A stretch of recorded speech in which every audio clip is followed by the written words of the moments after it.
Olá, meus caros, momento da pregação, Bruno G, São Mateus, capítulo 26, versículo 14 até o 16, o preço da traição. Leamos o texto sagrado. Então, um dos 12, chamado Judas Iscariotes, foi ter com os príncipes dos sacerdotes, e disse: Que me quereis dar, e eu vô-lo entregarei. E eles lhe pesaram 30 moedas de prata, e desde então buscava oportunidade para o entregar. O preço da traição. Tudo na vida tem um preço, até mesmo a traição.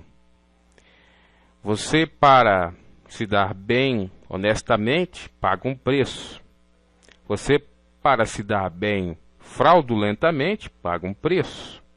Tudo na vida tem um preço, seja ele irrisório, ou seja ele de grande valia, seja de muito esforço, correndo certo risco até mesmo de vida, ou um risco bem tranquilo, digamos assim. Aqui nós estamos falando do sangue inocente, do Cordeiro Imaculado, que tira o pecado do mundo.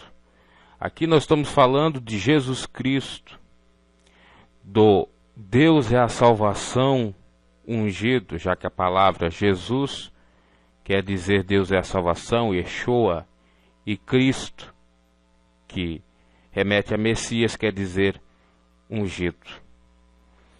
Nós não estamos falando de qualquer homem ou mulher na face da terra. Nós estamos falando do próprio Filho unigênito de Deus, o único e primeiro. Nós estamos falando do Deus encarnado, que foi traído pela sua criatura, ou pelas suas próprias criaturas. Quando lá aos Romanos o apóstolo Paulo chega a falar que os homens que se afastaram de Deus estão dando mais crédito e louvando e adorando a criatura em vez do Criador, é exatamente o que ocorre aqui. Em outras passagens, relatos bíblicos, de personagens bíblicos que não seguiram a vontade de Deus. Isso serve, obviamente, como lição para todos nós, cristãos ou até mesmo aqueles que não são, pelo fato de que ninguém gosta de ser traído, não é verdade?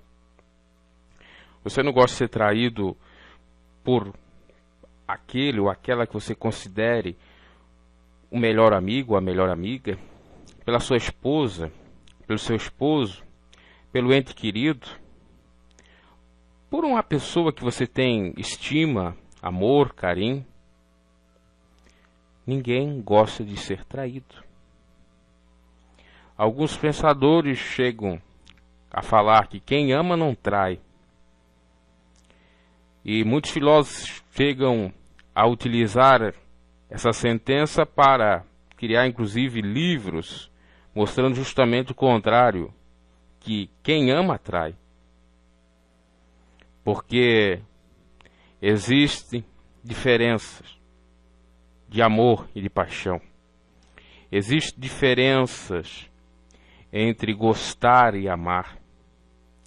Quando aquele e aquela de fato está amando, ainda que, isso segundo a filosofia, alguns pensadores, céticos até, ainda que não queira atrair, acaba atraindo.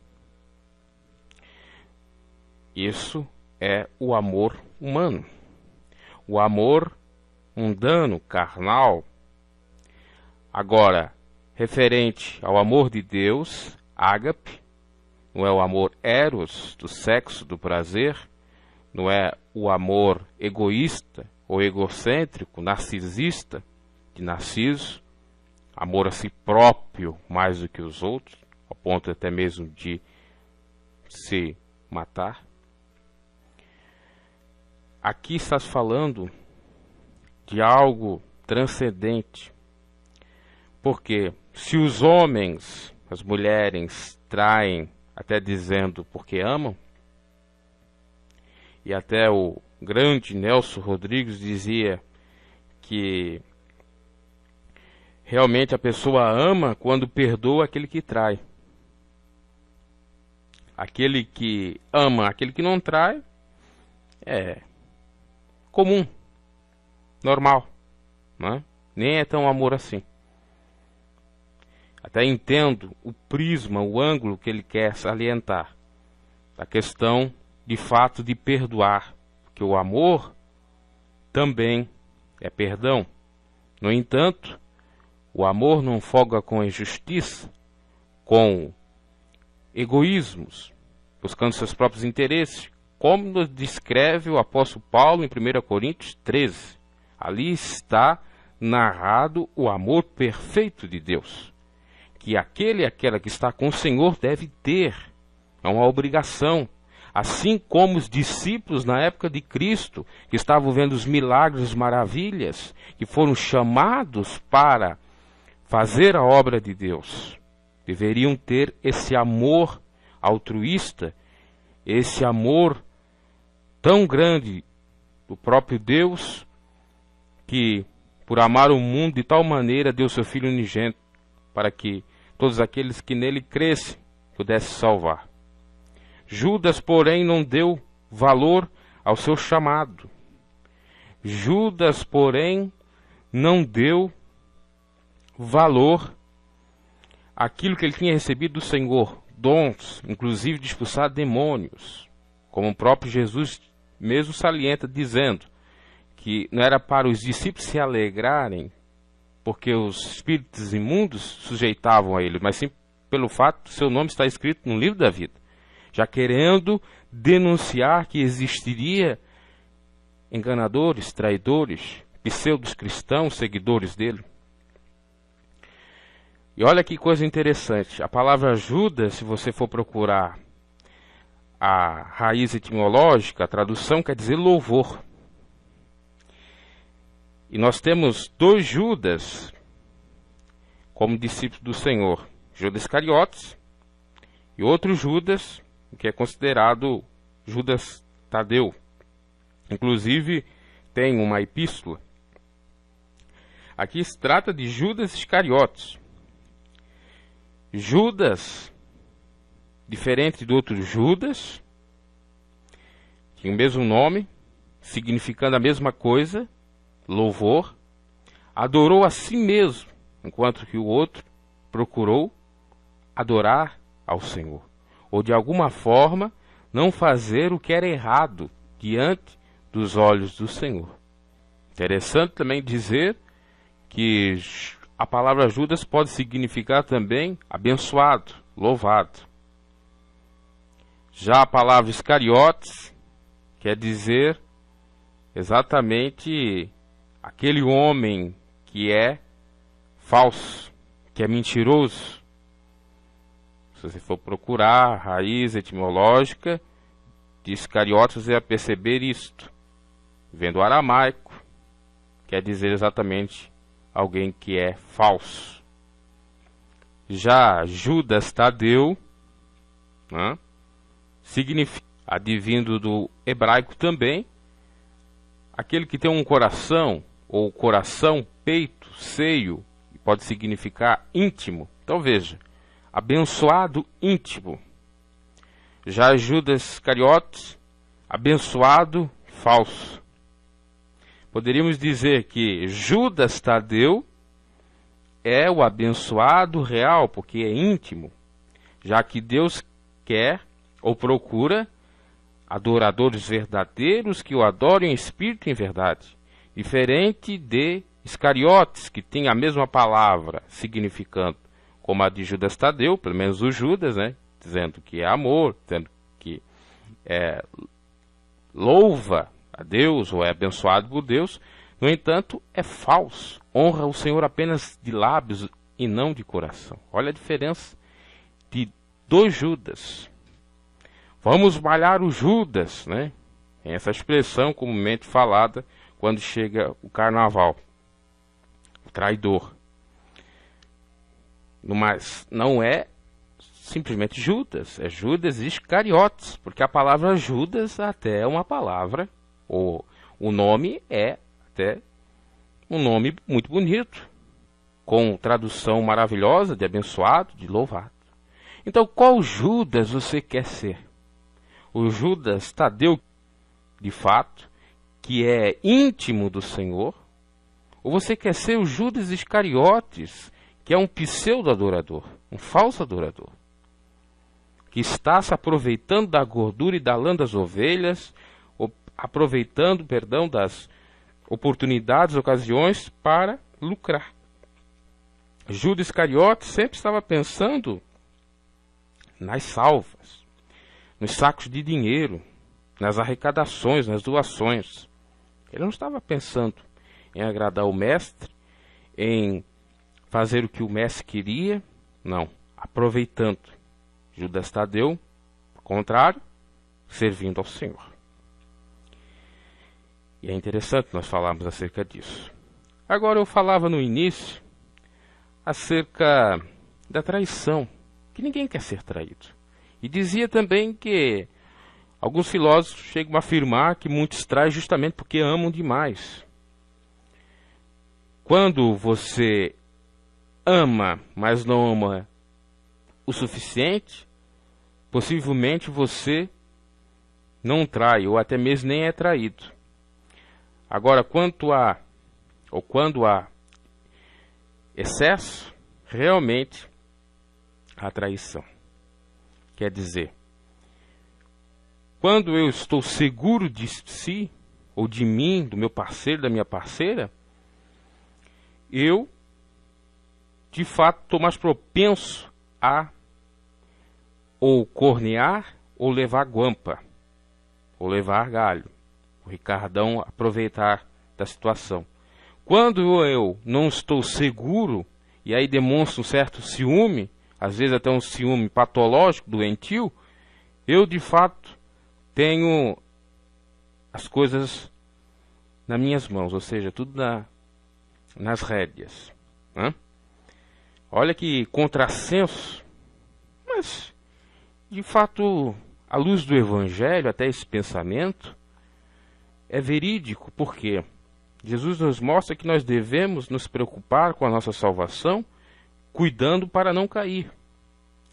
Que se nós pensarmos que já estamos garantidos, que de fato nós não vamos perder a nossa salvação, ou que nós vamos permanecer sempre adorando ao Senhor, nós podemos cair.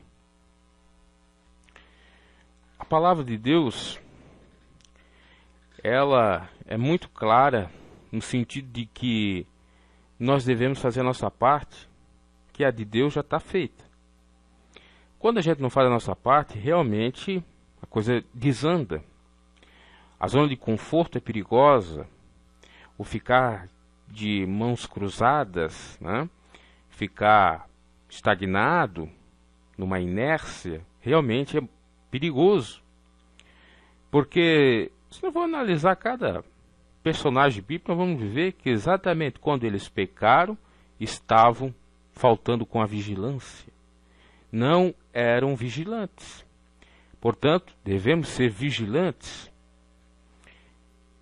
Devemos rechaçar tudo aquilo que nos dá uma falsa impressão de que está tudo bem. Que as coisas vão se configurar de acordo com a gente pensa, do nada. As coisas vão cair do céu, ou que tudo vai se encaixar no seu devido tempo, sem nós mover uma palha, fazer nada. Não é assim. Então, se no mundo o amor entre um homem e uma mulher, entre as pessoas, o amor filial entre pai e filho, entre entes queridos ou amigos, enfim, já está passível de haver um rompimento, de haver traição, imagina com relação ao Evangelho se nós não estivermos procurando aplicar a nossa vida ao conteúdo da palavra do Senhor. Porque é muito fácil você ser simplesmente o rótulo, a embalagem. Mas você tem que ser o conteúdo, tem que ter conteúdo. É muito fácil você estar aí escondido com a nomenclatura de cristão. É muito fácil você estar aí, né, aparentemente como um homem, uma mulher de Deus, mas na essência, natica de nada. E era assim o estado de Judas. E ninguém gosta, repito, de ser traído. Mas por que trai? E por que é traído? Uma grande pergunta, não é verdade? E ainda mais quando se tem o conhecimento do Evangelho como tinha Judas. O apóstolo Paulo chega a nos dizer, ao herege, que é para nós evitar. É para nós evitá-lo. Pelo fato de que ele conhece, mas não quer se submeter à vontade de Deus. Já o ímpio... Então, pense. Jesus, sabendo de tudo, até porque era Deus, tendo o dom da onisciência, sabia que Judas iria lhe trair. E deixou acontecer. Assim como muitas coisas acontecem. Porque, na realidade, tudo como você ceifar, aliás, semear, ele vai ceifar. Tudo que a mulher plantar, ela vai colher. O ser humano, enfim. E como 1000 anos para Deus é como fosse um dia e vice-versa, para ele pouco importa. Interessante nós meditar, por que o Senhor Jesus, sabendo que ia acontecer, e até avisou depois na última ceia, nós vamos meditar isso aí mais adiante, na outra meditação, não impediu de Judas fazer, não. Deus não tira o livre-arbítrio. Assim como você até às vezes sabe que o sujeito está lhe enganando, mas você acaba crendo que ele não vai fazer exatamente aquilo, que ele vai se arrepender uma hora, né? Quando você ama de fato, você até pensa nesse sentido. Aí você não tira o livre-arbítrio dele. Você dá até o aviso, mas indiretas, para ver se ele se acorda ou ela se acorda, enfim, um amigo, uma amiga, esposa, enfim. E foi isso que Jesus fez.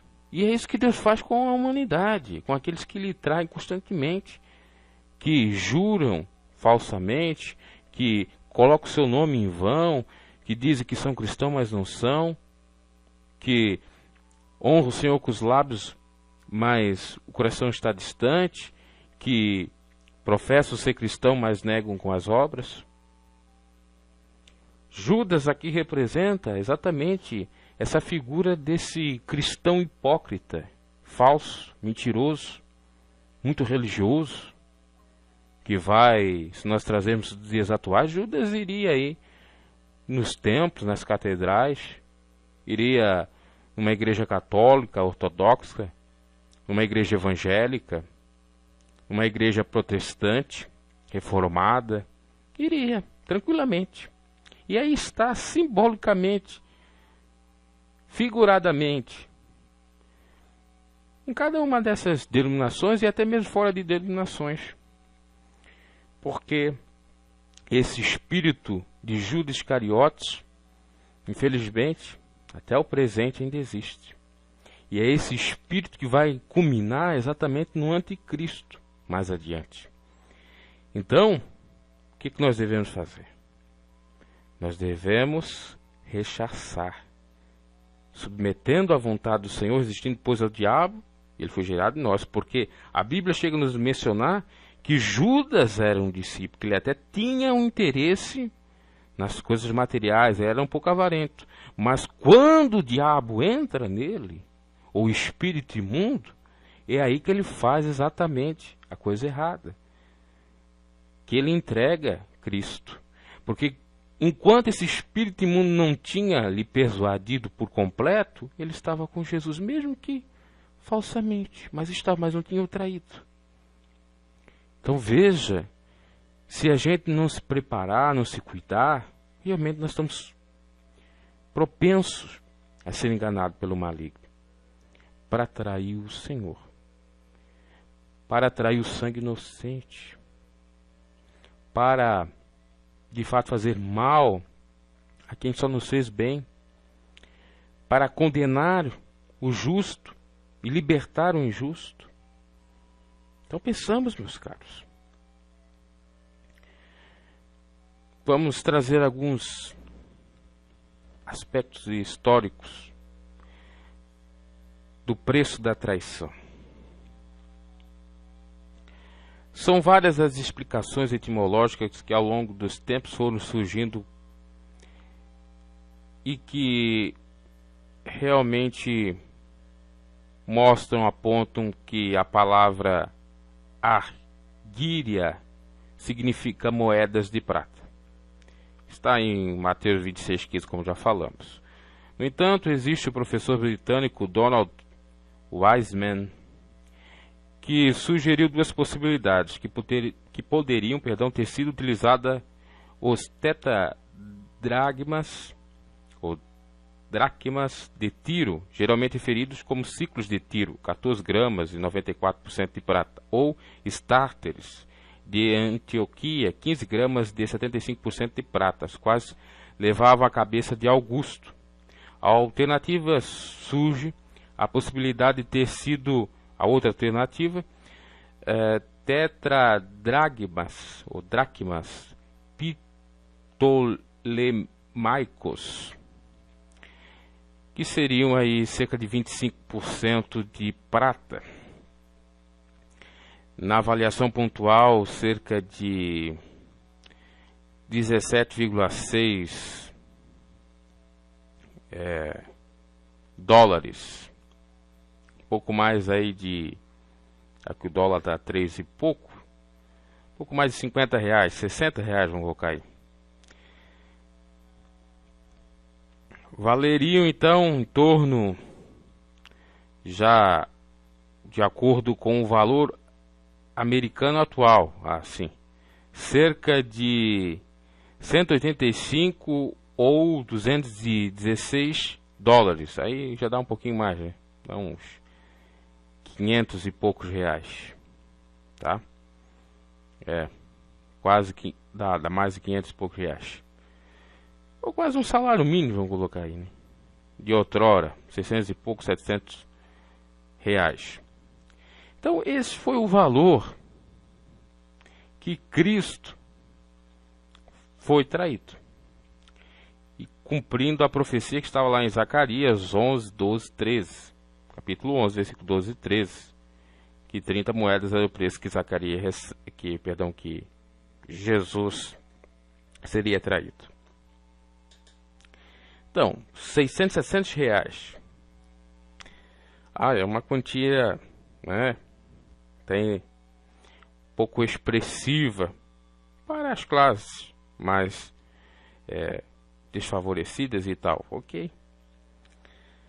Mas, pensando, Judas, que era de uma família abastada, se você for procurar a história, precisava fazer isso? Precisava dar vazão, lugar ao diabo para fazer uma crueldade dessa? Não, né? E quantos que fazem? Que não precisam, que são enganados, que são facilmente ludibriados pelas ardilosas ofertas do maligno. A palavra de Deus nos mostra que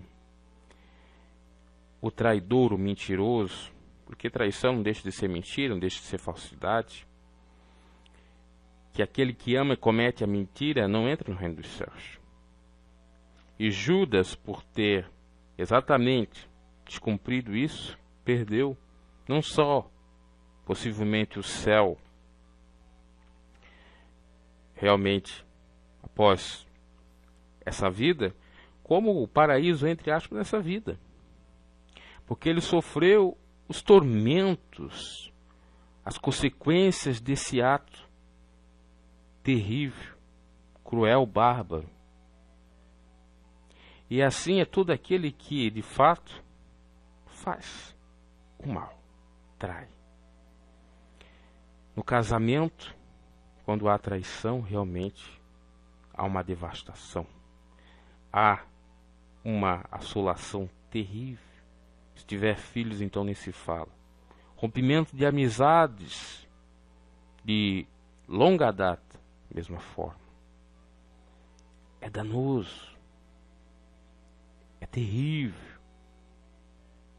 É complicadíssima a traição. Ela não só faz mal à pessoa que foi traída, mas à pessoa que trai, sim, porque lá no tribunal da consciência, tribunal togado da consciência, você vai ser acusado. Se não condenado, mas acusado. Então, para nós termos uma consciência limpa, sã, pura, é necessário nós submeter a palavra de Deus para não fazer tal crueldade. E quantas vezes nós traímos as pessoas, até mesmo a nós mesmos, nossos pensamentos, nossos princípios, e nem percebemos, e nem damos conta. A palavra de Deus nos diz que devemos amar a Deus sobre todas as coisas, ao próximo como a ti mesmo, como a si mesmo. Quando a gente não ama o próximo como a nós mesmos, nós estamos traindo o nosso próximo e até nós mesmos. Quando nós não amamos a Deus da mesma maneira, tudo é pelo amor. E quem tem amor, ágape, o amor divino, tudo suporta, tudo crê, tudo espera. Se Judas queria pensar no Senhor só nessa terra, ou querer só bens nessa vida, ele tinha que considerar-se, como o apóstolo Paulo se considerou, mais miserável, ou pelo menos falou, mais miserável de todos os homens na face da terra. Se Judas tivesse esse pecado, mas confessado, não ficado em oculto, tudo seria diferente. Se Judas confessasse as suas falhas, se Judas, na hora que o Senhor disse que o traidor é aquele que toca no prato, dissesse: é eu, mestre, me perdoa, não quero, se humilhasse, o perdão viria. E a consequência do traidor é o suicídio. Suicídio de fato, simbólico. É o suicídio até mesmo homeopático, paulatinamente, né? Devagar, aos poucos. Quando a pessoa trai, realmente, ela sofre. Então não traímos. Então, procuramos até mesmo ajudar aquele que está pensando em nos trair. Esse mesmo exemplo de Jesus, sendo traído por 30 moedas de prata, é o exemplo no Velho Testamento de José do Egito, que foi traído pelos seus próprios irmãos, porque era o sonhador, e vendido para outros povos por 30 moedas de prata. O mesmo preço, 600, 700 reais. Mesmo preço. Não é interessante nós meditar nisso? Outro personagem, claro, Jesus, Filho de Deus, também acaba sendo traído por esse mesmo valor, por essa mesma quantia. Naquela história ainda, os irmãos puderam se redimir, ter tempo para pedir perdão para o irmão, porque depois ele virou governador do Egito. Até aquilo serviu para ajudar mais tarde toda a família, quando veio a fome, a seca na terra, foram 7 anos de prosperidade, depois de 7 anos de totalmente escassez. Agora aqui no caso de Judas Iscariotes foi desastroso. Não teve perdão, não teve arrependimento, não teve segunda oportunidade, porque ele mesmo não quis. Porque Jesus, quando denuncia, era a hora, a oportunidade dele dizer: não, mestre, sou eu, me perdoa, realmente eu sou interesseiro, realmente eu sou avarento, eu amo dinheiro, ajuda eu a vencer isto.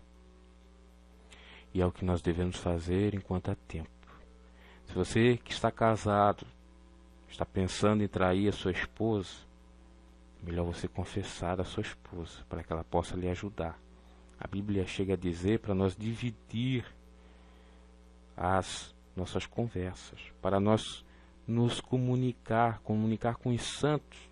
Quando a sua esposa está de acordo com a palavra de Deus, ou até mesmo não estando, e você estando meio fracozinho, em Cristo Jesus, ambos estão santificados. E quando você comunica com ela, quando há essa comunicação aos santos, realmente pode ser restaurador, pode ser terapêutico, pode ajudar muito esse casamento.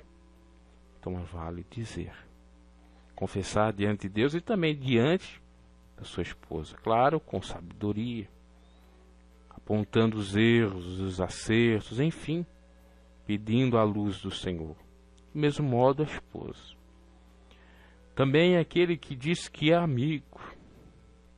Aliás, Jeremias nos revela que já desde aquela época, no povo de Israel, se fazia o seguinte: os irmãos andavam enganando e os amigos caluniando. E é o que mais acontece nos dias odiernos, infelizmente.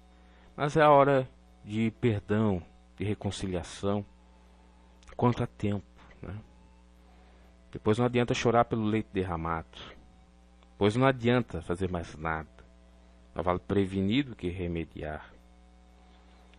E às vezes nem tem mais remédio, ou seja, não há mais oportunidade. Se você está traindo o Senhor com seus pecadinhos ocultos, ainda é tempo para se arrepender, para se humilhar diante do Senhor. Não traia o Senhor por preço algum desse mundo. Não traia o Senhor por 30 moedas do mundo, por 30 moedas do pecado, por 30 moedas de Satanás. Não traia.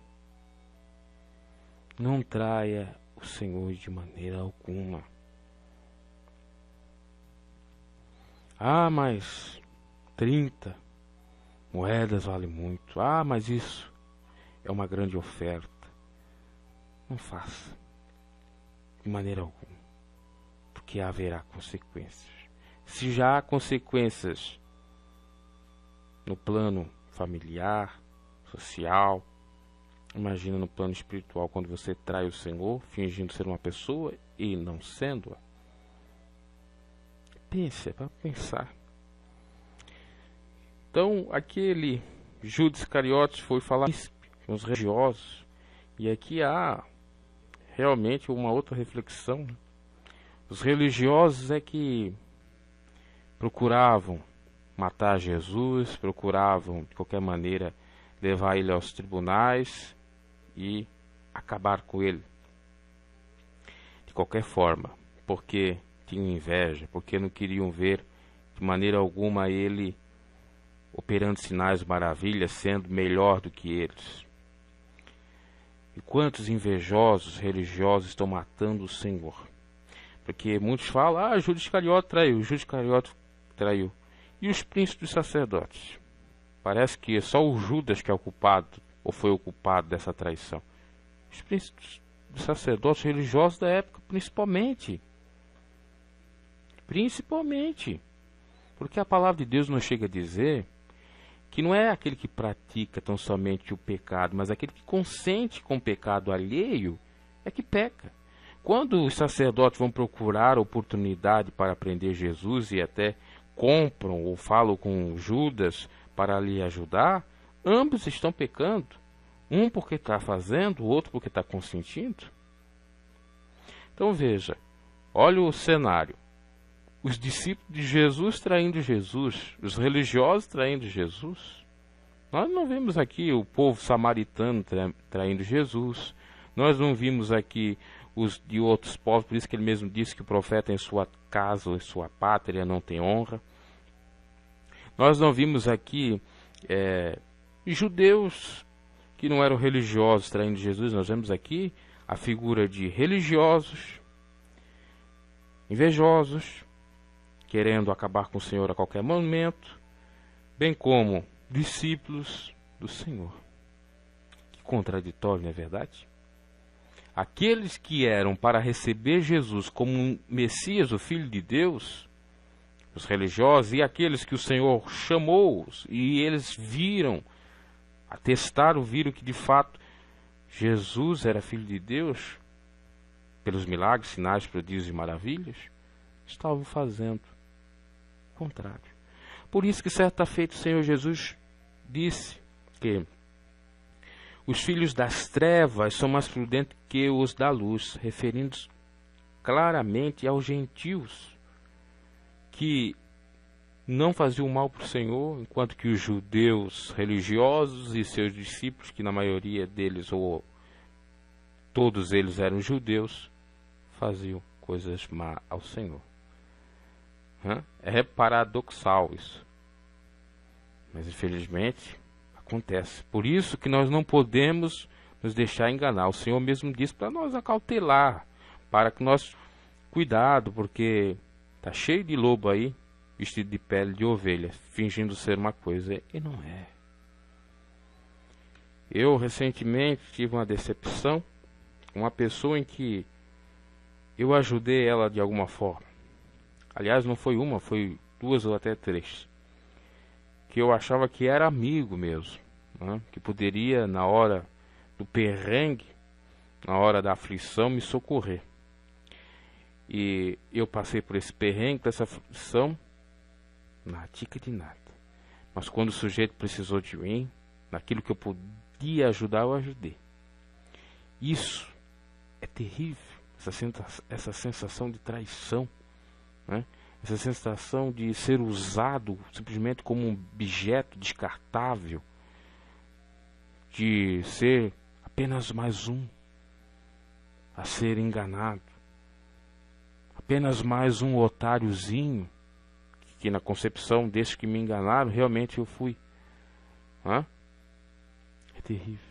Imagina a sensação de Cristo, que já sabia que tudo isso ia ocorrer, como seria a sua morte, inclusive no monte, ou no Getsemane, né? Ele, quando foi orar, suou sangue, sabia de tudo. E aí ele pensar, puxa, os discípulos que estavam comigo, que viram os sinais, as maravilhas, que eu lhes dei poder para fazer sinais, maravilhas. Pedro vai me negar, Judas vai me trair, os outros vão correr. Os príncipes sacerdotes, que até alguns creram em mim de alguma forma, vão me trair, vão me matar. Pôncio Pilatos vai lavar as mãos. É terrível, porque se nós formos analisar o aspecto sentimental, psicológico de Jesus, é o mesmo da nossa época que nós passamos aqui. Ele passou por todas as tentações, privações, sofrimentos, aflições que nós passamos. Por isso que ele chegou certa-feira a dizer que no mundo tereis aflições, mas tende bom ânimo, porque eu venci. Ele venceu inclusive isto, e nós temos que vencer, mas não é fácil. Ser traído não é fácil. Superar uma traição não é fácil. Meus caros, ainda mais quando você de fato ama a pessoa, porque tem aquele que é traído, mas ele ou já sabia que poderia ser, ou não tinha tanto estima, tanto apreço, tanto amor àquela pessoa. Então, para ele tanto faz. Mas o pior é você apostar todas as suas fichas, né, numa pessoa, ou ajudá-la, né, e não receber nada em troca. O pior, ser traído.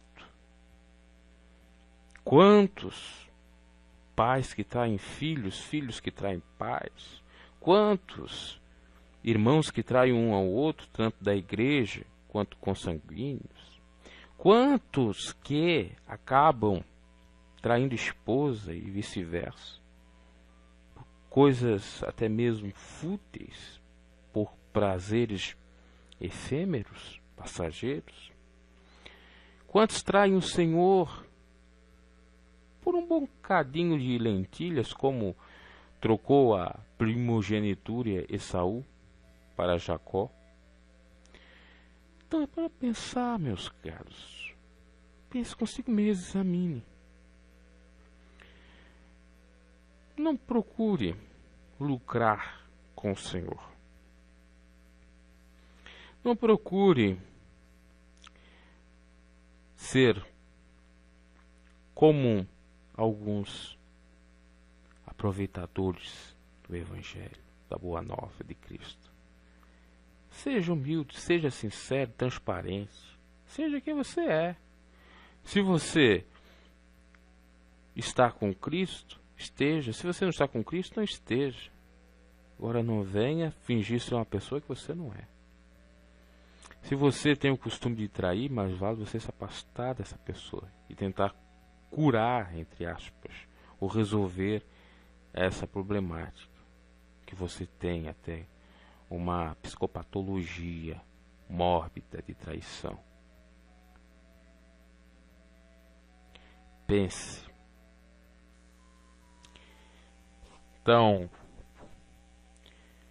você ama e trai? Ah, eu amava tanto, por isso que traí. Ah, só foi uma vez, né? Costumeiramente você ouve essas frases. Ah, mas eu te amo. Você é a única e será você é a primeira e será a única mulher, ou você é o meu primeiro e será o único homem. Isso foi um deslize, uma derrapada. Será? Mas tem derrapadas, deslizes que não tem mais jeito, né? Não tem mais conserto, não tem mais solução.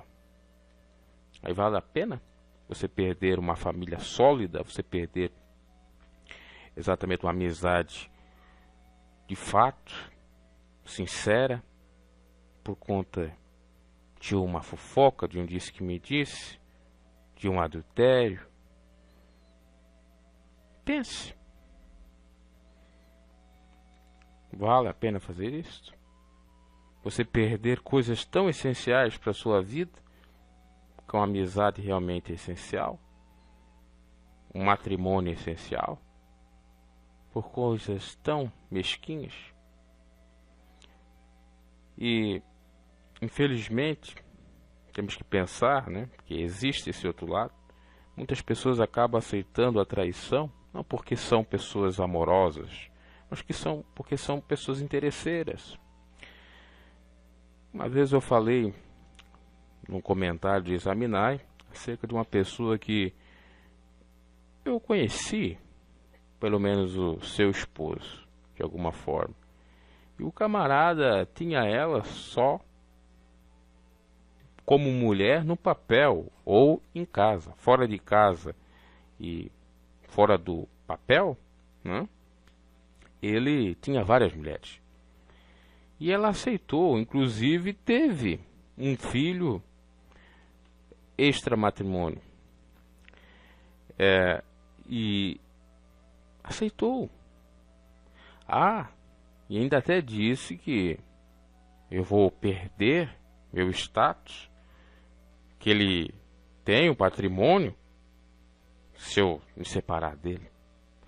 Então quer dizer, ela aceita a traição, vai continuar aceitando ser corna, entre aspas, não porque o ama, mas sim por conta da avareza, do interesse. Então isso é amor? Também não é, né? Se não for analisar, não é. Então, essa tese até um pouco filosófica de alguns filósofos é uma falácia. Dizer, não, quem ama trai. Ou aqueles que dizem que amam acabam traindo sem querer. Mas tem aqueles que traem porque querem trair mesmo. E tem aqueles que perdoam a traição não porque são pessoas abnegadas, que têm amor, que sabem perdoar. É porque é interessante, é porque é favorável fazer isto, pecuniamente falando. Isso não é evangelho, isso não é ser cristão. Até porque se você vive num jugo desigual, o apóstolo Paulo fala em Coríntios, é bom você separar. Mas ele não quer. Então você vai aceitar ser corno ou corna a vida toda? Isso é interessante. Mas isso não vou perder. O Evangelho não fala de materialismo, mas de espiritualidade. O Evangelho é desapego e equilíbrio. Se você está apegado, o que eu posso fazer, né? Então tem isso.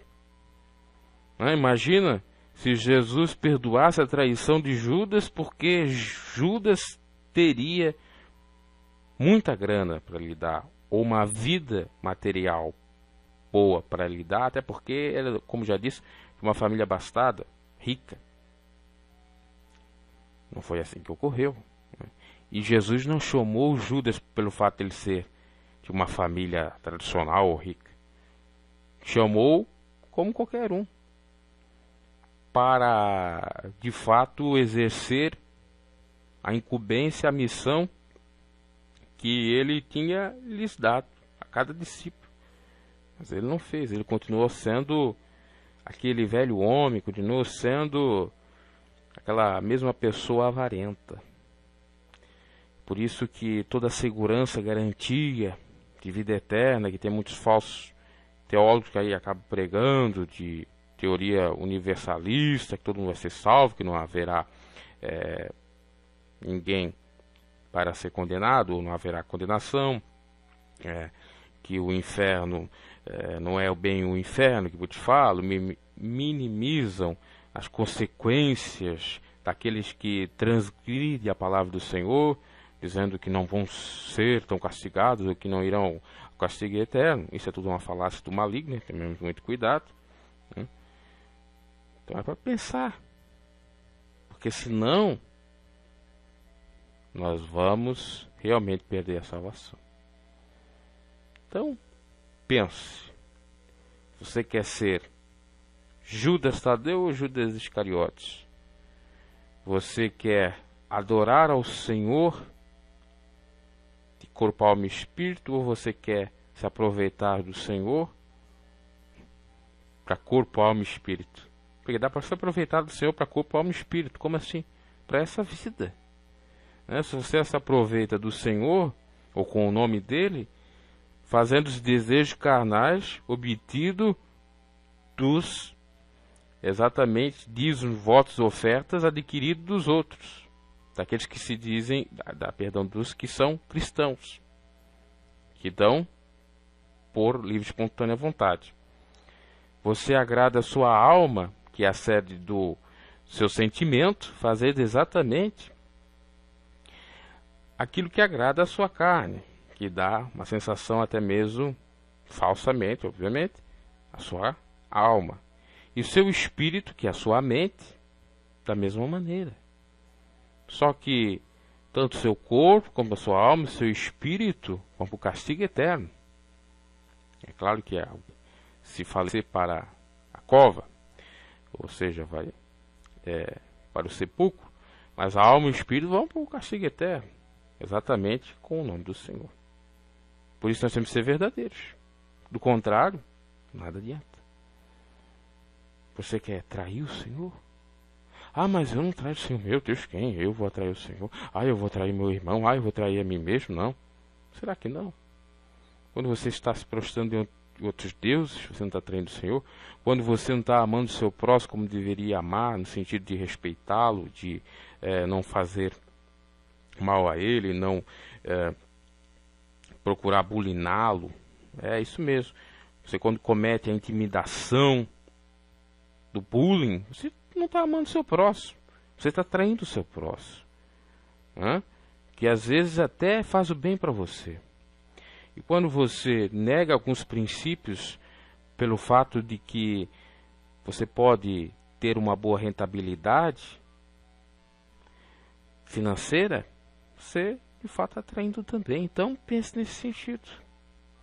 Teria várias outras coisas aqui para estar falando de traição, Veja que em várias áreas, não é só no âmbito familiar, da amizade, espiritual, enfim, a traição existe em todos os lugares, infelizmente. Mas existe pelo fato de não haver, melhor dizendo, não só a consciência do Evangelho, mas como o temor do Senhor, que é o princípio da sabedoria, para aplicar, submeter a sua vida ao Evangelho, ao amor, ao Evangelho. A tradução do Evangelho, boa nova, é ou a definição, amor. Amor a Deus sobre todas as coisas e ao próximo a si mesmo. Então pense, em vez de você procurar uma oportunidade para entregar ao seu mestre, se aproveitando disso, você aproveite de fato a ocasião para fazer o que lhe agrada, mesmo que venha desagradar a sua carne, mesmo que venha desagradar exatamente aquilo que você quer, ou que os outros querem, que são mundanos, que são pecaminosos, ímpios, porque mais importa nos agradar a Deus do que aos homens, como bem disse São Pedro. Devemos temer ao Senhor, que tem poder para matar a nossa alma e nosso corpo, e não só o homem que tem poder para matar o nosso corpo. Para pensar nesse sentido. Jesus não temia o homem que iria lhe matar, sabendo que ia passar por tudo aquilo, claro, sofreu antecipadamente. Agora, não teve medo. Já Judas, por conta da sua traição, ele não só teve medo dos homens, né? E possivelmente de Deus, porque veio a consequência que ele acabou se matando. Já que ele perdeu todo o senso de equilíbrio. Veja que ele perdeu todo o bom senso. Porque depois de ter traído o Senhor, ele poderia ter se arrependido, pedido perdão também. Talvez seria a última das últimas tentativas de, pelo menos, perdão, né? De reconciliação, de se redimir a Cristo. Mas não fez. Porque a consequência foi desastrosa, terrível. E que nós não deixamos isso culminar exatamente nessa barbárie toda. Que nós cortamos o mal pela sua raiz. Para que realmente não sofremos ou não venhamos sofrer terríveis, horrendas consequências ou condenações. Que Deus os abençoe e fale mais ao vosso coração.